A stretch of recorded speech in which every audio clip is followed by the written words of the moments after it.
to us because we promote constitutional homeschooling in Oklahoma because our Constitution gives us the right to educate our own children according to the nurture and admonition of the Lord. It actually doesn't give us that right. God gave us that right and that responsibility. But our Constitution of Oklahoma recognized that upon its foundation. And so Robert's going to explain a little bit about the current status of things happening in Oklahoma. And he's also going to overview some of those historical freedoms that we actually exercise here. So before he mentions that, I'm going to quickly remind you and to thank our sponsors. Randall University, we couldn't have done this without them opening their facility and offering this wonderful space. Even with some of our challenges with the larger rooms and the smaller rooms and things like that, we feel like it's just a benefit and a blessing that they have welcomed the homeschooling community. And so we want to thank Bot Radio for advertising with us and also giving us airtime and coming here today to share about their wonderful programming. We have Homeschooling in Oklahoma City Metro is a statewide Facebook group that also do a few play dates and things like that. But it's a hub for information. If you're not part of that, go to Facebook and look up Homeschooling Oklahoma City Metro. And they do have information even if you don't live in Oklahoma City. And then the last one that I will mention today is Adoration Fellowship Church.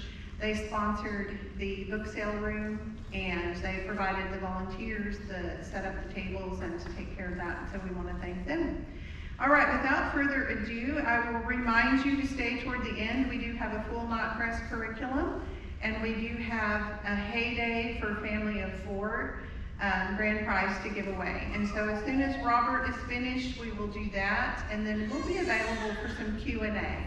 If this piques something in you that makes you way more interested in learning more about the topic, a few of us on the Constitutional Home Educators Board and Robert and his wife Andrea will be here to answer some of those questions. So thank you very much, Robert, and we'll give you the floor.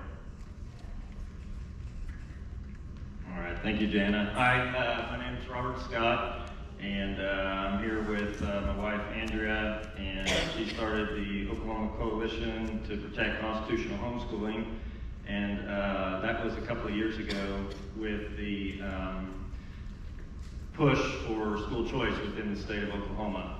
So before I start, I'm a homeschool dad of 5. Our kids range in age from up to almost 15, and when we have 2 young twin boys that are going to be 4. And I just have about 15 slides here, and one point I want to just drive home is that, you know, liberty is lost in baby steps, and that's really the message I'm trying to push here with these slides. And I don't, if you guys want to interrupt, I would like that. That way I'm not just up here yakking, but if there's something that you want to stop me on and unpack or talk further about, I would like that. Okay, so starting out here is, this is a verbiage from the Oklahoma Constitution, and it goes into our, like Jana mentioned, our rights to homeschool our children. And if you can read that, legislation shall provide for the compulsory attendance at some public or other school unless other means of education are provided. And that phrase, unless other means of education are provided, is what you'll see repeated in legislature. Anytime our legislature is creating bills, authoring laws, that's the verbiage they use to represent homeschoolers. And at the end there's also bolded between the ages of 8 and 16 for, I think it's 3 months out of the year. And the reason we highlight that as well is because of the next slide talks about the compulsory education statute. So this is right from Title 70 of our Oklahoma Constitution, and mandates, you know, the kids that have to be in school, what ages, and how the length is. And it's actually goes from 5 to 18. I believe it's 6 months. Anyway.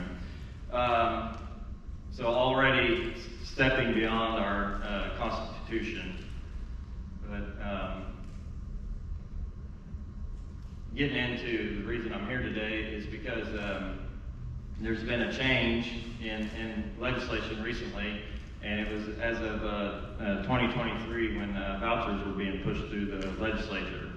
And that started with HB 1934, which originally failed in 2022, but the idea was vouchers, and yet they brought it back the next year and sold it as a tax credit, which is still the same concept as of a voucher, but it's kind of hidden in the verbiage, because what you get with the tax credit is that it's a refundable tax credit, which means you actually get more than you pay in taxes. And for homeschoolers, it's $1,000 per child, and for private schoolers, it can be anywhere from $5,000 to $7,500, depending on your income. And it gives that in to homeschoolers. You know, it's a way for the government to get their into a community that they don't normally have their foot in. And I think that's all I want to say on that one. So this is actually how it looks. What I've got highlighted there to the, I guess that'd be your left. That's actually talking about the audits that can be performed and on homeschoolers. And then over to your right is the actual tax form that you fill out to get the credit.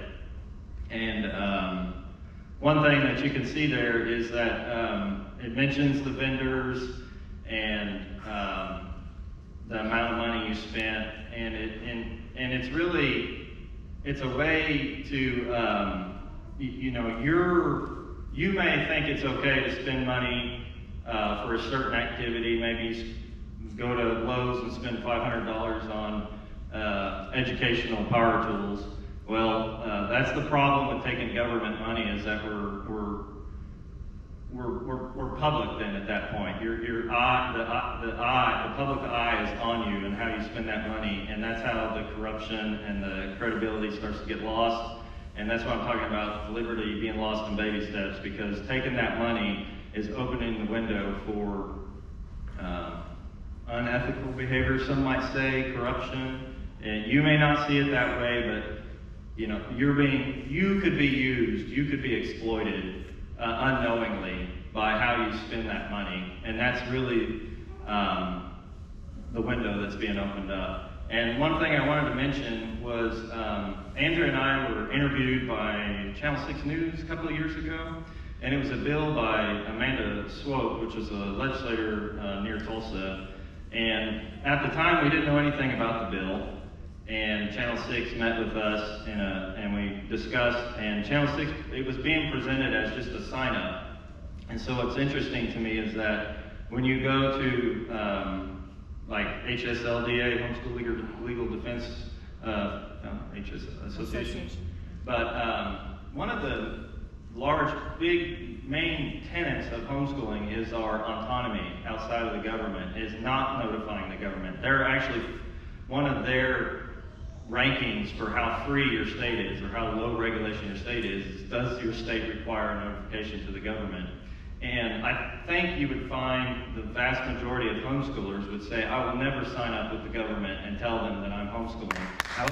However, unfortunately, our legislators might see that, and they know that they put that money out there. You put it paid, you know, oh, we'll give you $1,000. Now all of a sudden, you've unknowingly signed up for the government to notify the government that you're a homeschooler, and that's how, that's how they use the law. A lot of tax credits are used that way. Throw a little carrot out there, and then get some data. And there's I think at the end of my slide that they don't really know how many homeschoolers there are in Oklahoma. I think there's 35 to 70,000 estimated homeschool children. And it doesn't take, data is what really the government needs. And all it takes is one or two, bad apples to make an example and give the government the justification they need to come into our homes. And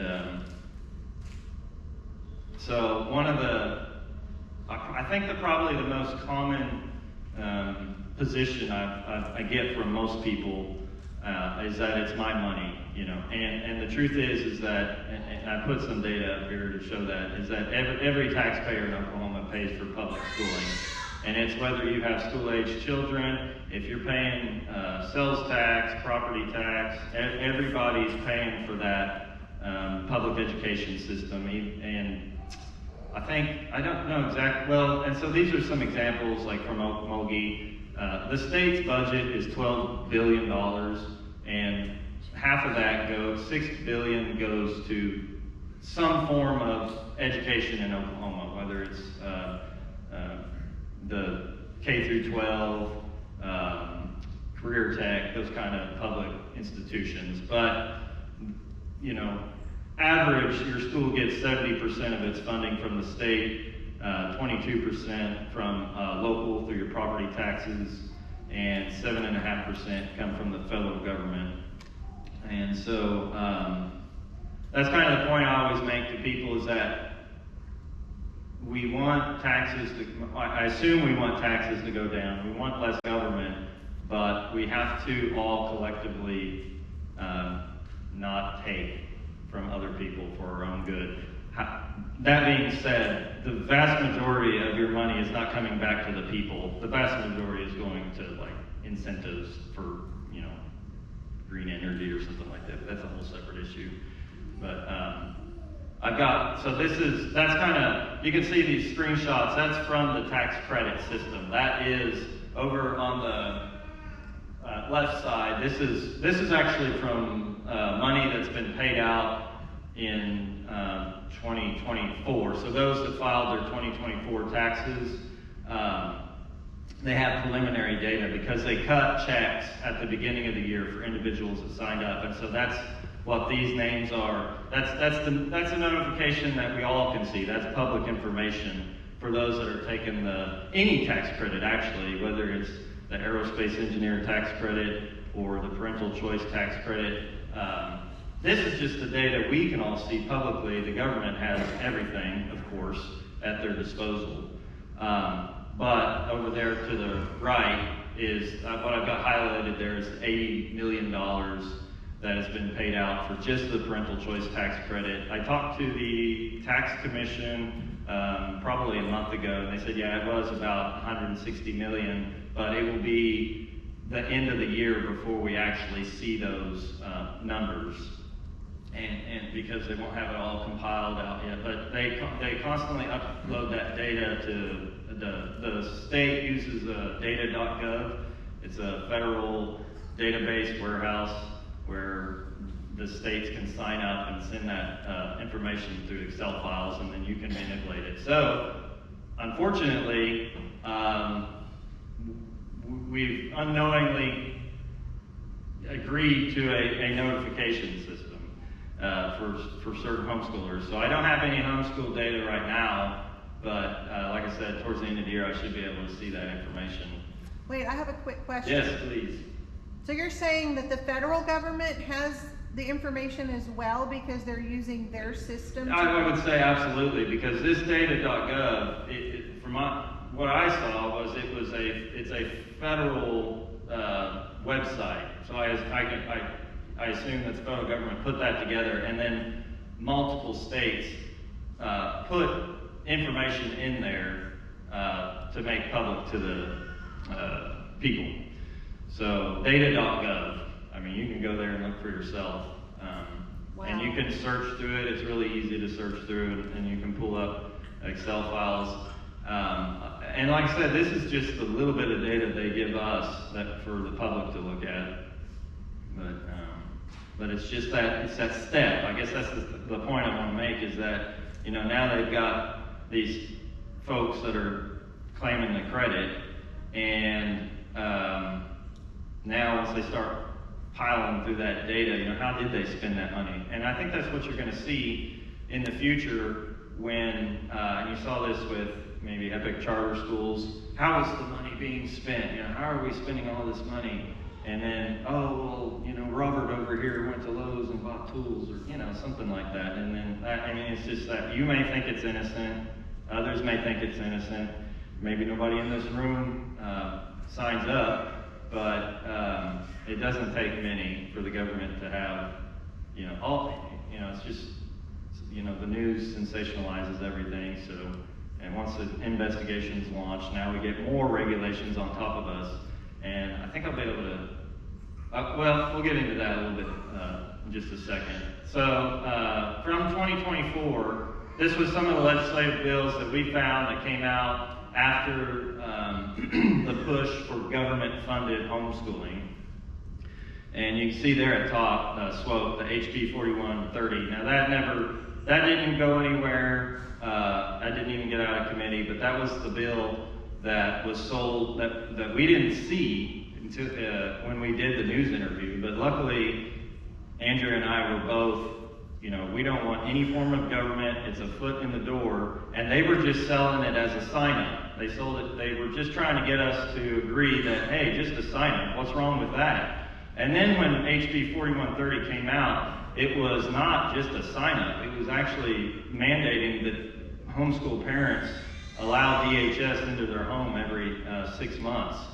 And had I known that at the time, I think we all, usually, you know, when they come after homeschooling families, I think the point I always make is that, you know, there's plenty of there's plenty of government-educated kids that are being abused that the government can't, you know, address.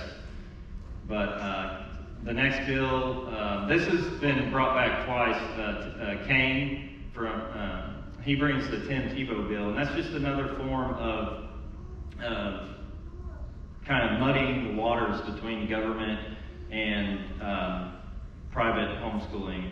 And the Tim Tebow bill is to allow homeschoolers to participate in public schools. Now that has had an interim study, and there are criteria that has to be met in order for your kid to play for a public school and still be homeschooled.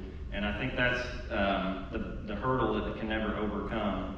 And I think a lot of homeschooling parents just want to be able to play ball, but not have to be put into the testing and the testing that goes with playing sports.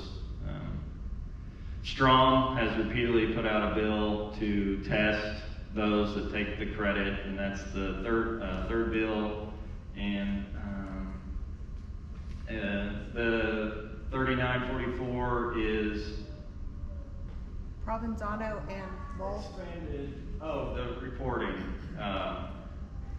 Expanded reporting, where the money's going. More, if you saw the bill, or if you saw the tax credit form that I put out earlier, it's pretty basic, but he wants to know more about, like, we need to know more about who if I was to use that money to pay for the kids' music lessons, you know, I think they want more data on who exactly is that vendor that you're paying. I think that was the idea behind that expanded reporting. And then Dom put out a bill about issuing an extended exemption on your property taxes for homeschooling. So, and again, it's just more ways for government to get into our households.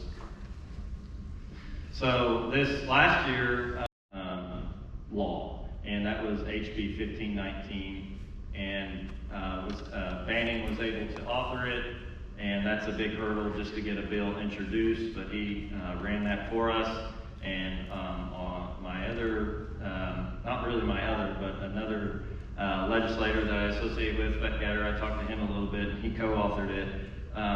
But it's actually a good thing, because it just shows what we want, what we want to get out there, and hopefully this next year we'll be able to push that legislation further. But it gets on the books, something to show that, yeah, there is a sizable part of the homeschooling community that doesn't want, government putting their foot in the door of homeschoolers.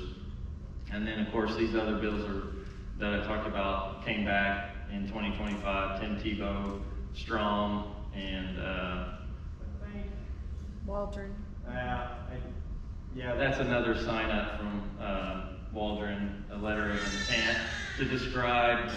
It's pretty. You almost had to write like a dissertation why you're home. There was criteria in there. It was why are you choosing homeschooling over the public school system? But that never made it out of committee. And there were several bills to change the homeschool school choice statute to kind of separate for better data collection from the government. And those were what those other bills were issued for, but none of those actually made it out of committee. So this last bill I want to bring up because I don't know what, we don't know what goes on behind closed doors in the legislature. I mean, we have to guess based on what they're doing. I don't have, I wish I could be in there listening to the meetings that go on behind closed doors. But I do know that Dusty Devers is pushing for ESAs, which are educational savings accounts. And that is to give, for anybody that signs up, $6,000 to spend how you see fit. And it's odd to me that Dusty did not campaign on this. I don't understand why homeschoolers that associate with Dusty Devers asked him not to do this. He did pull the bill and never, it may have been introduced, but it got pulled almost immediately so that he could work on it.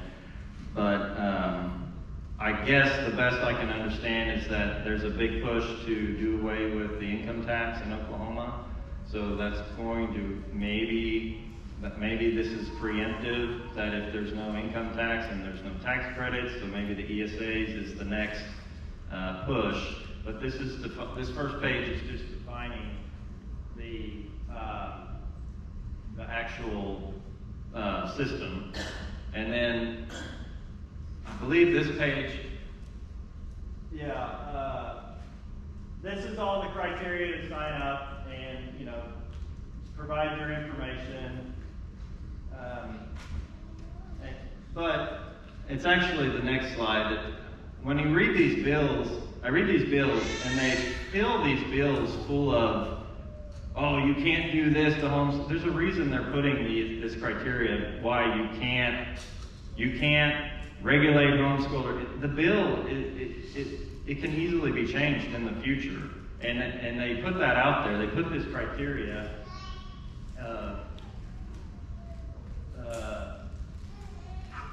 Nothing in this act shall require private schools or homeschool families to provide another means of education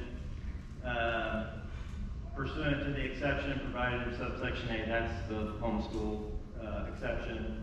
To adhere to the subject matter standards provided in these statutes, obtain accreditation from the School Board of Education, employ teachers who are certified. All this criteria is that they have to put that in there because it will come in the future. They want to pacify us and think that, oh, I wrote this bill this year and it's going to protect you, and in all reality, down the future, it can easily be changed. And so when they're having to put that in the bill, it's, in my opinion, it's already on the wrong path. That's right. But, you're right. And then I just basically say, they can put whatever they want in the bill to protect homeschoolers, but at the end of the day, what the government funds, the government ultimately regulates. Whether it's this year or the next. And so this was one more bill before I wrap up here. And this was one that Jim Shaw had put forward. And it's kind of the same concept. It's amending the Constitution. The Constitution is listed up above, and And then it goes into the next paragraph, and it's almost there, but they got to get their out. And this is the problem. You know, parents and legal guardians shall have the right to direct the education of their children. Okay, done. But that should be it, right? I mean, that's a right. That's a Bill of Rights. The First Amendment. You know, the right to free speech, is non-negotiable. So let's just end it there. But no, they have to add in the legislature shall not regulate schools that do not receive public funds or other means of education. So, what's public funds? So, going to the library, is that public funds? Any form of public money. What if you have a tax? What if you have public funds in some other way? So, like, these amendments to the Constitution are pretty dangerous because our Constitution is currently written, gives us the right to provide our own means of education to our children. And, I didn't say this in the beginning, but I wanted to talk about how, Andrea was homeschooled when we were younger. I was publicly educated. She wanted to homeschool her children. I didn't really realize what we were getting into, but after 15 years of homeschooling children, I've developed this understanding that, homeschooling is not like, it's our obligation, it's our duty to educate our children and not turn it over to the government. And it's always, the government is always wanting to interject and help. And I guess as Reagan said, the government is the problem, not the solution. So this is just pointing out a couple of, I could probably fill this up with news articles about, signing a contract with the government and, what you're signing up for. And this is talking about the EPIC charter schools, which is great and praised, and then over time it's, been dragged through the mud because of misspent funds from the government. And then I also threw up there Swadley's because I know they're, I saw them as well. I just saw a company that had signed up with the government to get money for opening the diners at the parks, and then a couple of years later, after all this money get in, they're getting their name dragged through the mud. And I don't see that there's many avenues where you take government money and you're setting yourself up for potential failure. But I think that's, and then wrapping up, this is just some points that I made maybe to help you out, and it lists, the number of homeschool children in Oklahoma. We don't know exactly, it's estimated 5 to 10%, so that's 35,000 to 70,000 children. And don't take the credit. It's the best way.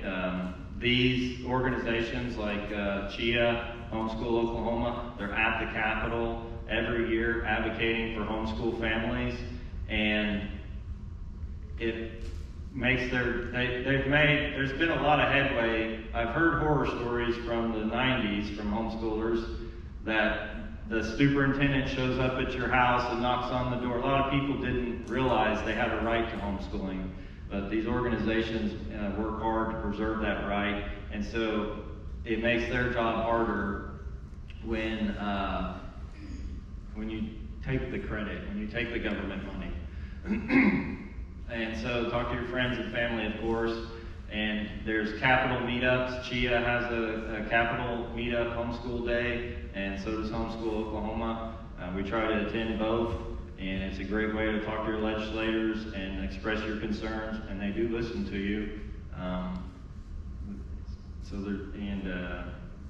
And of course co-ops and all those other groups you can get involved with. And then, of course, talking to your legislatures about removing us from the parental choice tax credit. My wife's been collecting signatures across the area to take to legislators to show that there are a sizable amount of homeschoolers that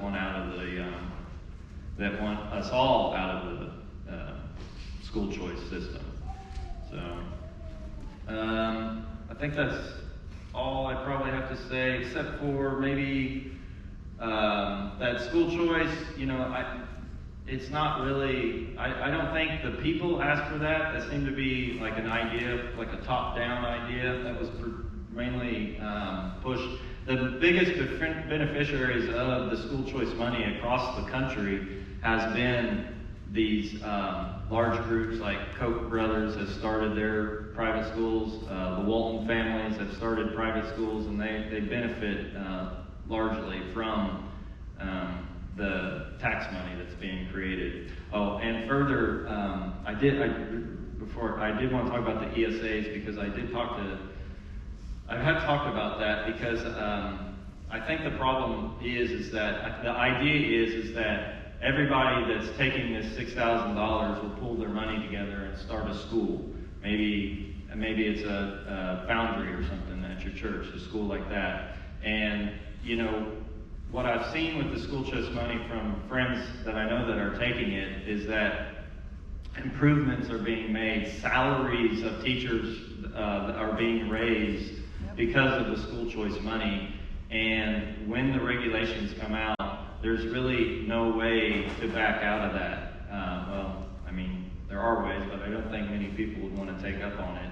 And so, you know, that's the concern, is that you may start a school, and it may be like a Christian-led school, but if you're taking state money 5 years down the road, if the laws change, and you know, who knows what the government will put on you, what curriculum they may put on you. Our legislators can only do so much. The bureaucracy that exists in the state, the unelected bureaucracy, they can make rules, and we're bound by them if they are given power to regulate in the future. So I think that's all I have to say. If there's any questions, I'd be happy to answer them. Let me do the door prize, and then we'll entertain a lot of questions afterward. So,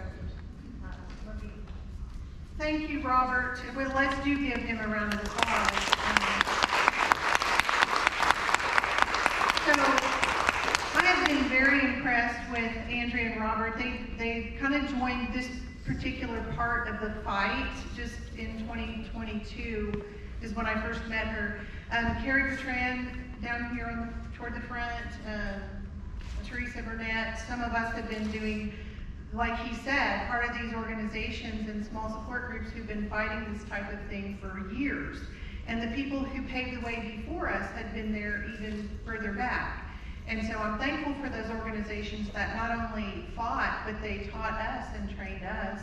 And now we're trying to do the same thing, because like you said, one step at a time, liberty is lost. And so it's not just what does the exact bill do, it's about what implications does that have progressively. So the progressives don't mind one little bite at a time, one little inch at a time. And so a lot of times we get called fearmongers, we get called all kinds of things when representatives and senators think they're doing us a favor. And my comment to them is the best favor you could do for us is to just recognize our God-given rights that the Constitution of Oklahoma also recognizes. We don't need a bunch of new fancy words defining who we are and what we are, because the Constitution already says we have the right to provide other means of education.